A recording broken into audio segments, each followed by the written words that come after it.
আরে গরুগুলো সকাল থেকে না খায়া পড়ে রয়েছে। বাবা কেমন আছো? বাবা ভালো আছো বাবা? বাবা তুমি এত তাড়াতাড়ি চলে এলে, তুমি 3 বছর পরে আসার কথা ছিল। বিদেশে আর মানে বয়স হয়ে গেছে, এখন আর ওরা থাকতে দেয় না, এখন বাড়ি পাঠে দিল। এখন তোমরা গেলে কেমন আছেন? আছি, ভালো আছি। এত তাড়াতাড়ি চলে এলে। বাবা ভালো আছো তুমি? হ্যাঁ বাবা ভালো আছি। কখন আসছো তুমি? আমি এই যে একটু আগে আইলাম। তা আপনারা কেমন আছেন? আলহামদুলিল্লাহ আমরাও ভালো আছি। তা আপনারা আমাকে এইভাবে থইবেন না, বসের জায়গা দেবেন?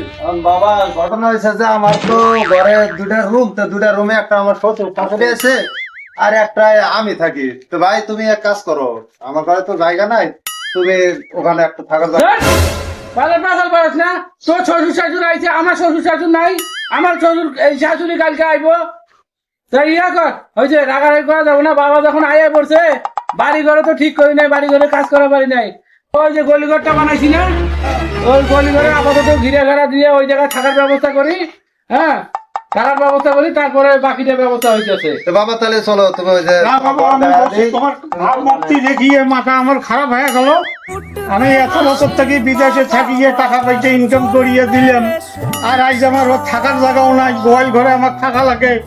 তা আর ইয়ে চাই, আর কি বলবো বাবা? আর তো আমার বলার কিছু নাই। যাও, আপনারা শান্তির থাকলে আমি শান্তির।